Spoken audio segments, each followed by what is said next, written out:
electrical system. We can monitor our attitude in space and also our trajectories, and then also send commands from here as well. It's quite slick. Above my head, you'll see we have several windows, which I think is a key component for any vehicle that is going to carry people. And I'm sure this is going to provide a great view of the moon for folks as they're getting near. It's really an exciting time for everybody at NASA right now. Not only are we building Orion and SLS, but at the same time, we're continuing to do the work and, living on board the International Space Station, doing research for investigators all over the world. We're also demonstrating some hardware on the space station, and of course, fostering the commercial participation in space travel. And at the same time, getting ready in the development of Gateway and the lunar landers and all of the science payloads that are required to establish that presence there. It's really, really exciting for all of us. I have with me here to show, this is a lunar sample that was actually brought back from one of the Apollo missions, and this one actually flew on a space shuttle to the space station.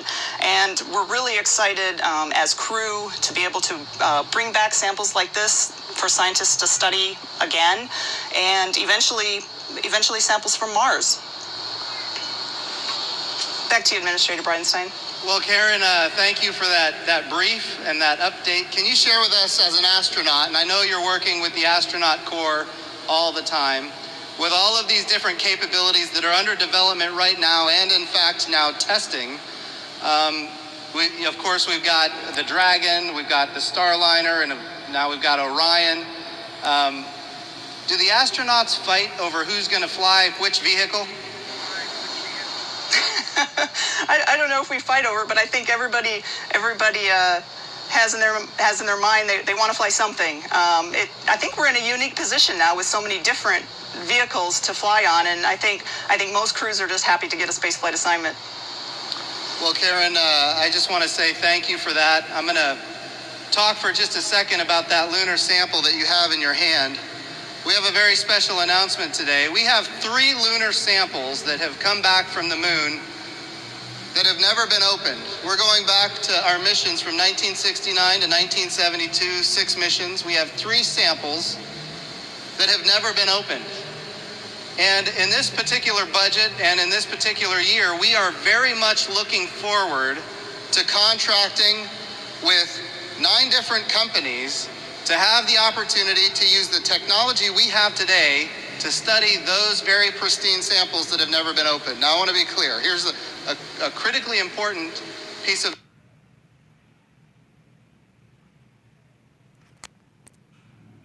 that have come back from the moon, and we feel like we can do that because there are more lunar samples on the horizon where we're going to be able to learn more about we've ever learned about the moon before. So I'd like to thank, if it's okay, the Apollo generation for preserving these samples.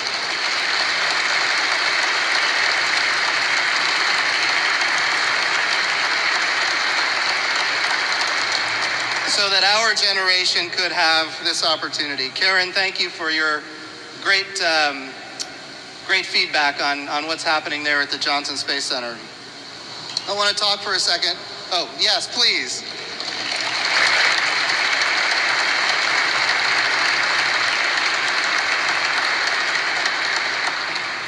I want to talk for a second about the Gateway. One of the valuable capabilities that the Gateway is going to bring is a plus-up in solar electric propulsion. We're talking about the ability to maneuver. Now, the Gateway is not the International Space Station.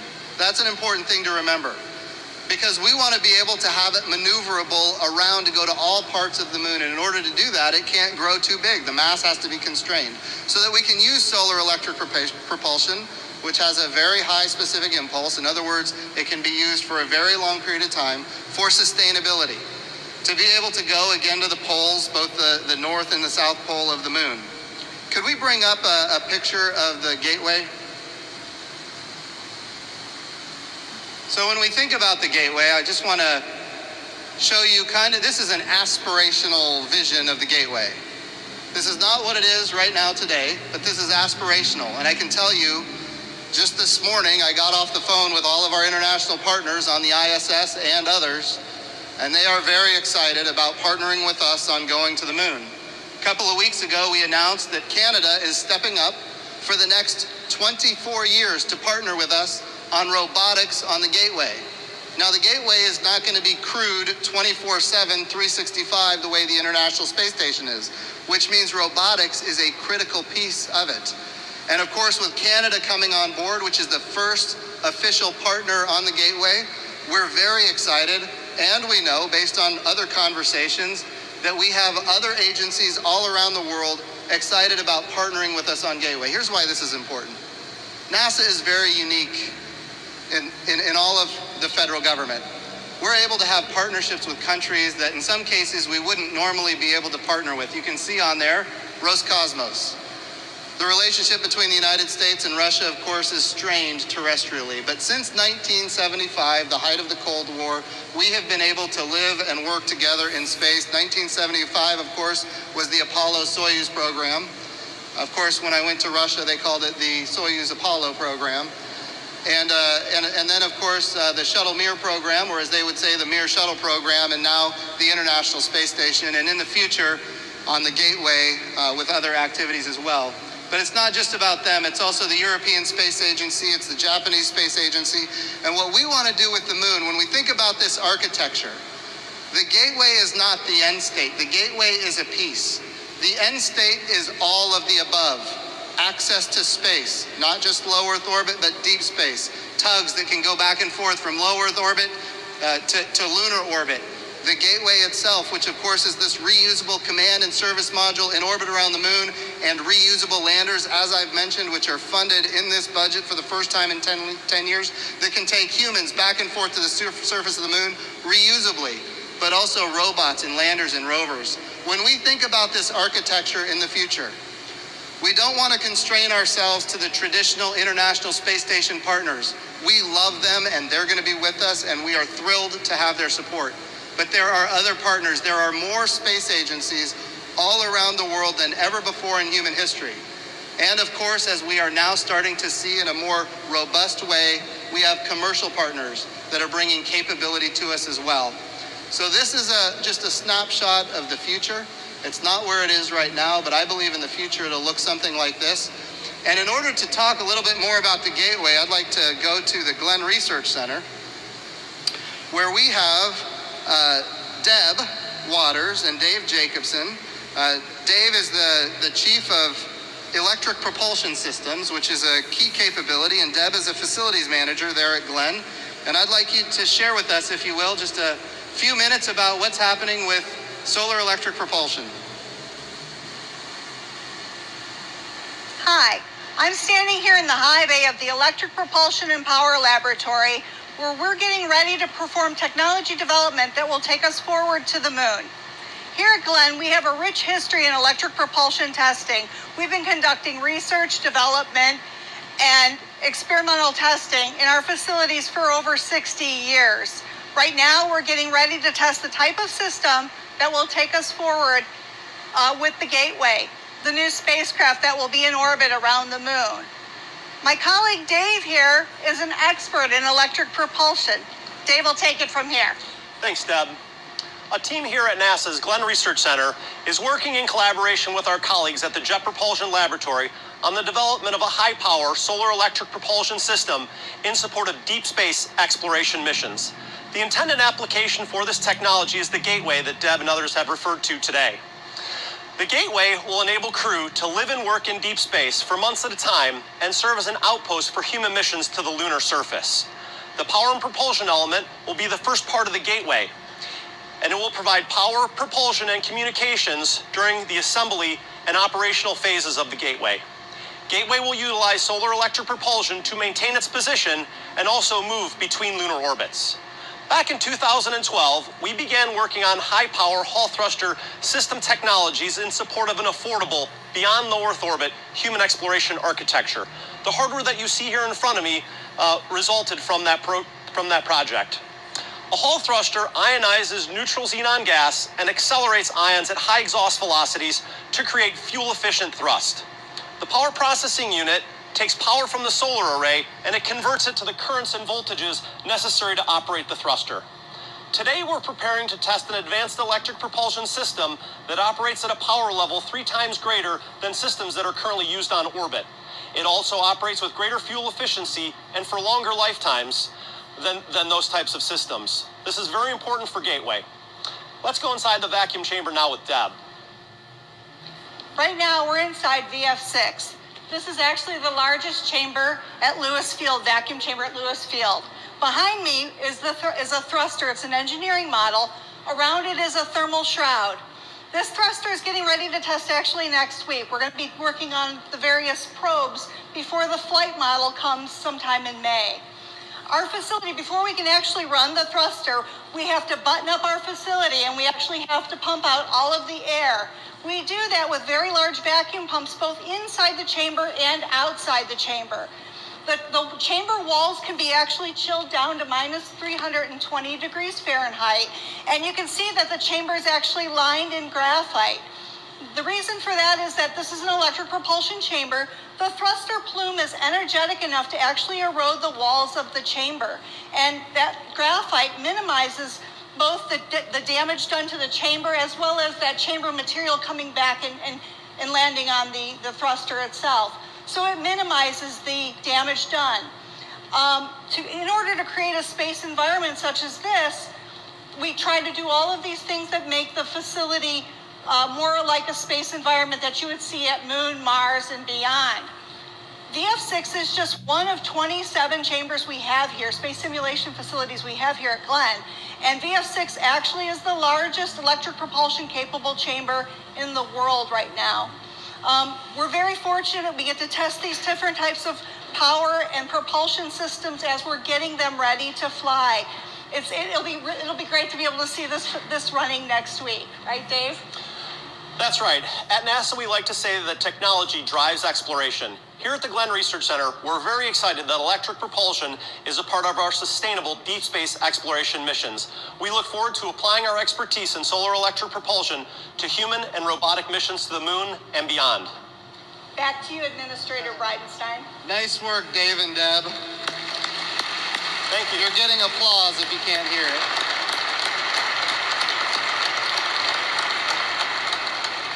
I got a question for you guys, just real quick before you leave. What's the next major milestone in this propulsion development?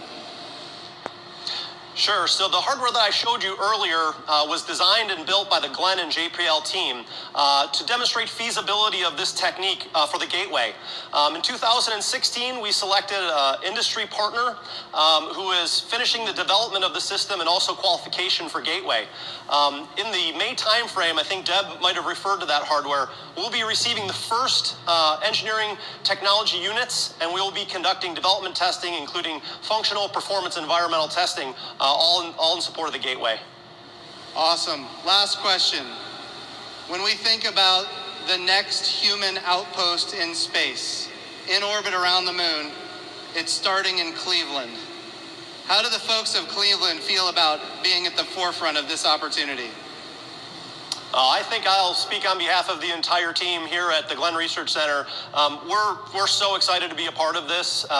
Folks have worked in this area literally for decades. Back to this chamber was put here in 1961. So yeah, we're beyond excited to bring that expertise to bear for such an important thing for NASA. Well, Dave and Deb, thank you for your great work. Make sure everybody there knows how grateful we are, and we look forward to making this really a winning achievement, and thank you for your good work. Yeah, thanks for the opportunity.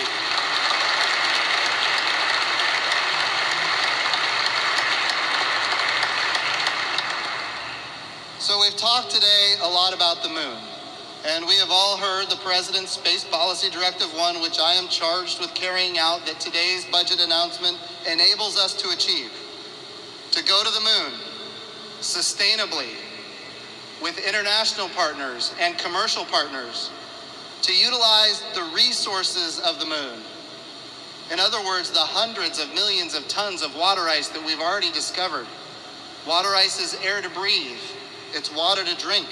It is in fact propulsion, and it's available in hundreds of millions of tons on the surface of the moon. But it's about more than just those things. The last part of his first space policy directive says to take these capabilities for an eventual mission to Mars. So what we're trying to do is prove capability, prove technology, retire risk, make sure that what we develop is not a dead end and in fact has capabilities of being utilized on another world. That other world, of course, being Mars. Let's talk for a second about Mars. And by the way, when we're talking about Mars, let's start talking about the Science Mission Directorate, the Planetary Science Division of the Science Mission Directorate. Here's what we know about Mars. Because of spirit and opportunity, we now know that Mars was at one time covered with water. In fact, its northern hemisphere was 2/3 covered with water. And in fact, there was flowing water on Mars. Because of the MAVEN orbiter, we now understand ultimately what happened to that atmosphere on Mars. When you talk about an ocean, what you mean is, yes, there was an ocean, but that means there was a thick atmosphere as well. And at the same time, that means there must have been a magnetosphere protecting Mars from all of that radiation coming from the sun and from deep space. We know that to be the case now because of spirit and opportunity and MAVEN. All of these things collude to say that at one time in Mars's history, it was habitable. I'm not suggesting that it was inhabited, but it was habitable. And here's what we know now, because of the Curiosity rover. We now know that there are complex organic compounds on the surface of Mars. And by the way, that discovery is just in the last year. We now know in the last year that the methane cycles of Mars are perfectly commensurate with the seasons of Mars. Complex organic compounds, friends, don't exist on the moon, but they exist on Mars. And of course, they're all over Earth. They are the building blocks of life. The probability that we might find life on another world has gone up. When the methane cycles are commensurate with the seasons, again, it doesn't guarantee that there's life, but the probability of life on another world just went up again. Now, I'm not talking about bunny rabbits, I want to be clear. I'm talking about microbial life. And I think it's important, and this budget funds our ability to reach out to another world and find potentially life on another world.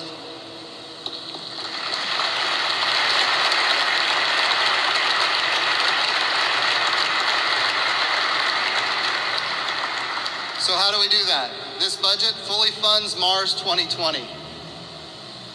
This is an amazing capability. For the first time, we are going to cache samples of Mars for an eventual return. We're also going to figure out how do we use the carbon dioxide of Mars to create oxygen that eventually humans will be able to breathe. And even more exciting, we are going to, for the first time, fly a helicopter on another world with the Mars helicopter.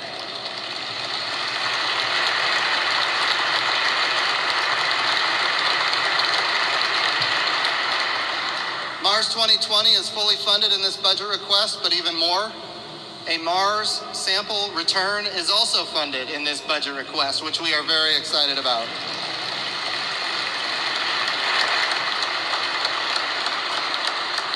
The moon is the proving ground. Mars is the horizon goal, and it requires an all-of-the-above approach. I'm going to anchor on the Science Mission Directorate for just a second because I need to give a lot of credit to a lot of people. When I was home over the holidays, a number of very important things happened. OSIRIS-REx entered orbit around Bennu, the smallest object that we've ever been able to orbit in human history. And because of that, we're going to have this little robot ultimately do a sample return from Bennu, an asteroid in deep space. And just a few days later, we flew by Ultima Thule with New Horizons, 4 billion miles from Earth on the other side of Pluto in the Kuiper Belt. And we're getting beautiful images of this asteroid in the Kuiper Belt that is a binary contact. And of course, before we did this flyby, we had no idea what this object would look like, but now we know. And we're getting valuable scientific information.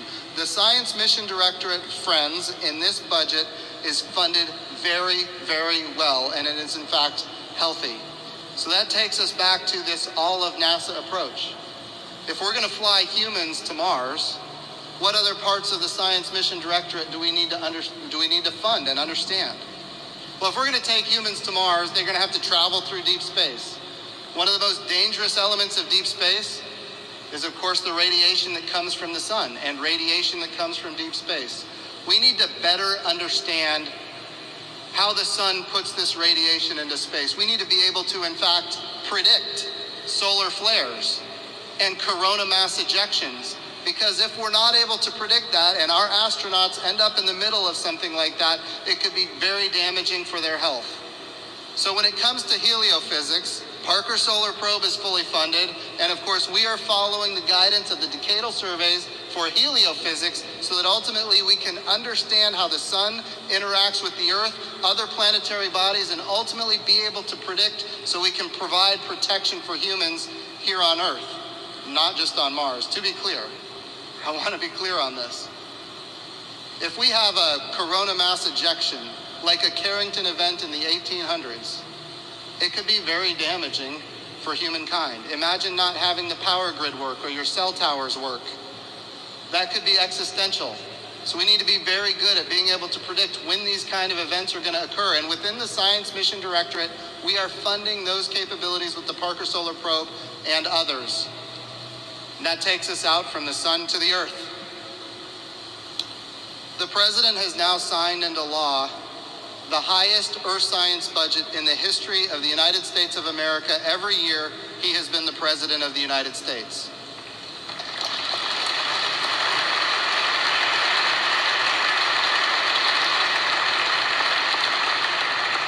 And this budget request is higher than 5 of the budgets that came out of the previous administration. When I came to NASA, I committed to Congress, and I commit to you now, that the Earth Science Division of the Science Mission Directorate would be strong, that we would move forward, no kidding, with the decadal surveys that come from the National Academy of Sciences in all of their agenda items, starting with understanding the interaction with the water cycle and the energy cycle, ultimately being able to predict weather and air quality, understanding natural disasters and how they occur. When we think about ecosystem change, which, friends, it is changing. Carbon dioxide is in the atmosphere in levels that we've never seen before.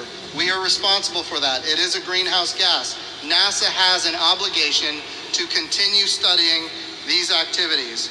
We want to reduce climate uncertainty. And what we do when we study the planet is we sense the Earth in every part of the electromagnetic spectrum, and we share that information with the world. And we do free. NASA is an agency. We don't do policy. We don't make recommendations about what to do with what we learn, but what we do is we study the Earth. And as I committed from the beginning, we are studying the Earth with as strong a budget as we have seen really in a very long time right now, and this budget request for Earth Science is very strong as well.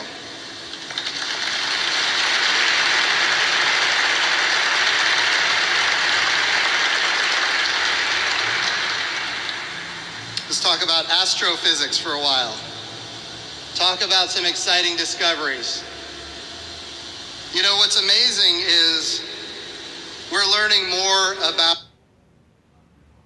the beginning of the universe, what we call cosmic dawn, to see the first light in the universe, light from stars, light from galaxies, to even assess the earliest black holes. And friends, we're starting, because of these capabilities that have been launched in previous decades, we're starting to understand physics, astrophysics, in a way that previously was only theory. And for now, for the first time, we're proving out the reality of the theory of relativity, Einstein, and all of these other things. We're seeing it for the first time. What we now know because of these missions, we talk about Hubble and Chandra and Spitzer and Kepler. We now know that the universe is not only expanding, but it's expanding at an ever-increasing rate. It is, in fact, accelerating. And the question is why? And we talk about things like dark matter, which we now know is most of the matter in the universe. We can't interact with it, we can't see it, but we know it's there because we can see its gravitational effects. And of course, when we talk about the acceleration, usually matter has this gravity and it pulls things together.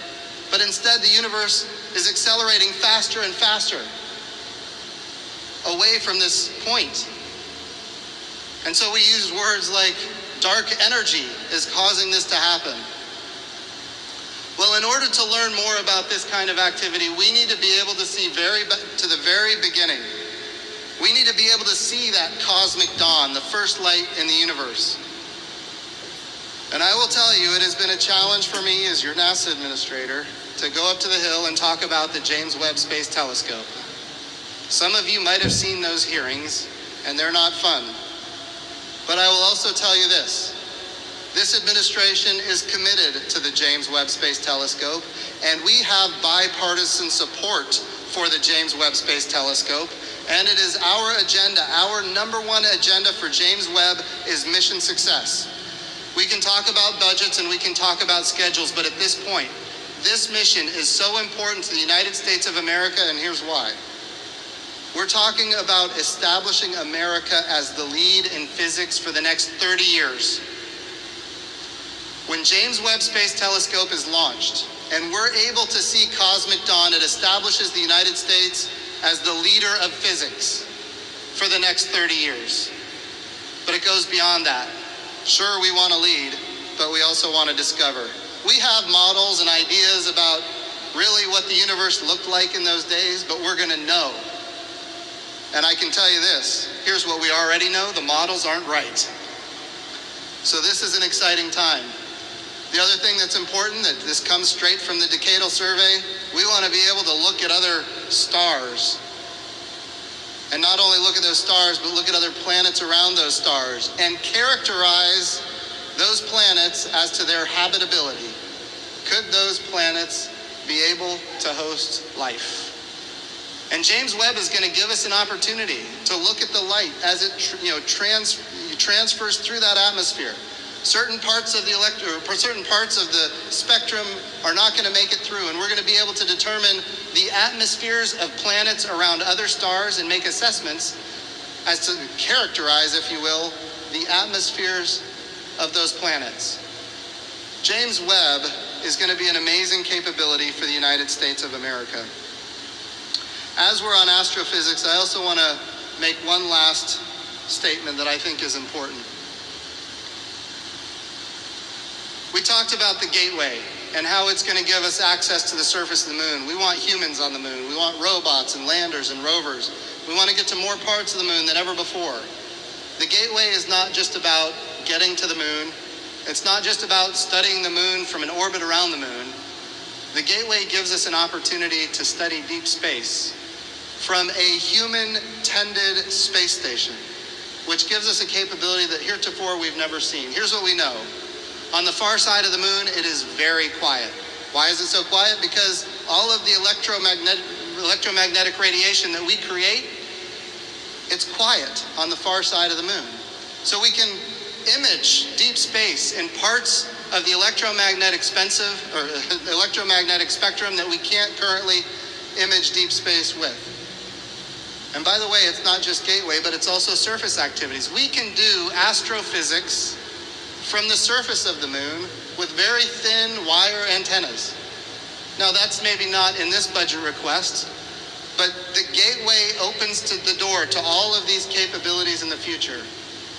So in closing, I want everybody to know that NASA's budget request is very good. And we have bipartisan support, which I have been committed to from the beginning for NASA. Not just in the House, but also in the Senate. And we're going to be able to accomplish more than we've ever been able to accomplish before because of the administration support and bipartisan support. So what does that mean for us? Friends, we need to make sure that when we consider our agency, I just talked about heliophysics and how important it is if we're going to send astronauts to Mars? How important is heliophysics to the lives of those astronauts? But just not those astronauts, but also the landers and the rovers and the robots. That means heliophysics is a critical piece of our moon to Mars capability. And it goes beyond that. I was in the hotel this morning and I was talking to a lady who had the opportunity to visit the Kennedy Space Center. And she said one of the things that was most striking to her, and Bob Cabana, this is a compliment to you and your whole team, she ran into somebody at the Kennedy Space Center and asked him what he did. And he said, well, I'm helping us go to the moon and on to Mars. That was his answer. And she said, okay, well, what do you do? And he said, I'm a custodian. Friends, these objectives are an all of NASA approach. Every center that we operate, all 10 of them, are critical to this mission. And every mission directorate is critical to achieving these goals, including the Mission Support Directorate. We talk about the infrastructure, and in some cases, infrastructure often becomes a target. But friends, we can't accomplish any of these objectives without the infrastructure as well. So the Mission Support Directorate is also a critical capability for our shared achievement in heading to the moon and on to Mars. So I just want to share with you one last thing. For all the people that are watching, I see a lot of TV cameras and maybe some social media. I want to encourage everybody to visit nasa.gov/moon to Mars. nasa.gov/moon to Mars. I want you to go to the website and I want you to learn. For the NASA employees here, I want you to figure out how you can communicate all of these great things that we are trying to achieve to the public. Engage on social media. I want you to engage on social media. If you have Twitter or Facebook, or just talk to your friends, make sure you are letting them know what we are doing and why, because this is transformational, and it's only going to happen if all of America buys in. The other day I went to the World Ag Expo, and everybody was like, why is the NASA administrator going to the World Ag Expo? I'll tell you why. Because we need all of America to understand how we have changed the human condition. When it comes to agriculture, we're sensing every part, the earth and every part of the electromagnetic spectrum and sharing that with the world. Well, who needs that? Farmers sometimes need that. We have an agreement with the Cooperative Extension of the University of California where we're taking that great information and sharing it with them to the point where they are able to increase crop yields while reducing their water usage by 25%. And by the way, in the desert of California, that is a big deal. And at the same time, because they're not watering so much, preserving 50% of the nitrates that normally would have eroded into the water supply. Those nitrates help the plants grow, and guess what? When they're in the water supply, they're very bad for humans, and it costs a lot of money to get them out of the water supply. So we're saving money, increasing crop yields. The plants are doing much better because the nitrates are actually in the soil where they ought to be. And they're able to achieve these because the Earth Science Division of the Science Mission Directorate is providing this data to the Cooperative Extension of the University of California in a small scale. What does this mean for the future? When I was at the World Ag Expo, I talked about doing it for Uganda. Uganda was able to use NASA technology to be made aware of a drought that was on the horizon. We can detect plant stress long before humans can detect plant stress. We can do it from space. And because of that, instead of spending tens of millions of dollars doing disaster relief, we spent a couple of million mitigating the disaster before it happened.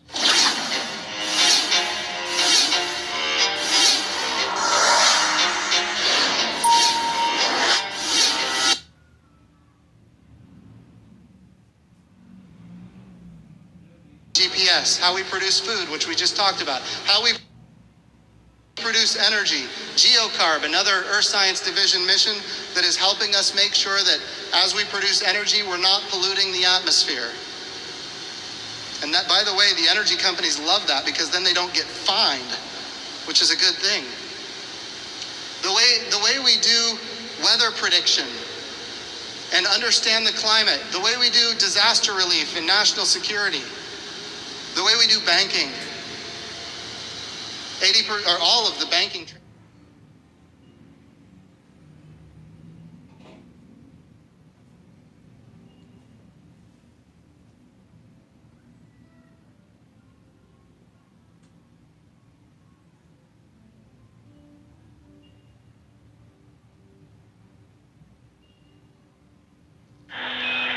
Station, this is Houston. Are you ready for the event?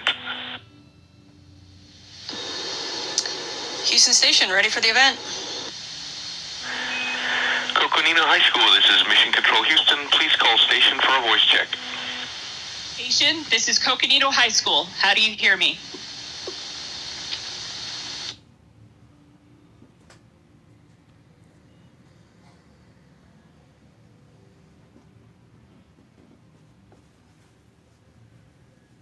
Students who are eager to learn about your experiences on the space station. Here comes our first question. Hi, my name is Simon and I am a student at D. McGill Elementary. My question is, does the International Space Station move due to the Earth's gravity or does it need to propel itself? Well, that's a great first question because it basically is the same question as how did we get up here on the International Space Station? So the International Space Station is a giant international science laboratory that was put together by a lot of different countries. We're about 250 miles off of the surface of the Earth. So when you think about 250 miles, it's really not that far. You could drive that in your car in about 6 hours.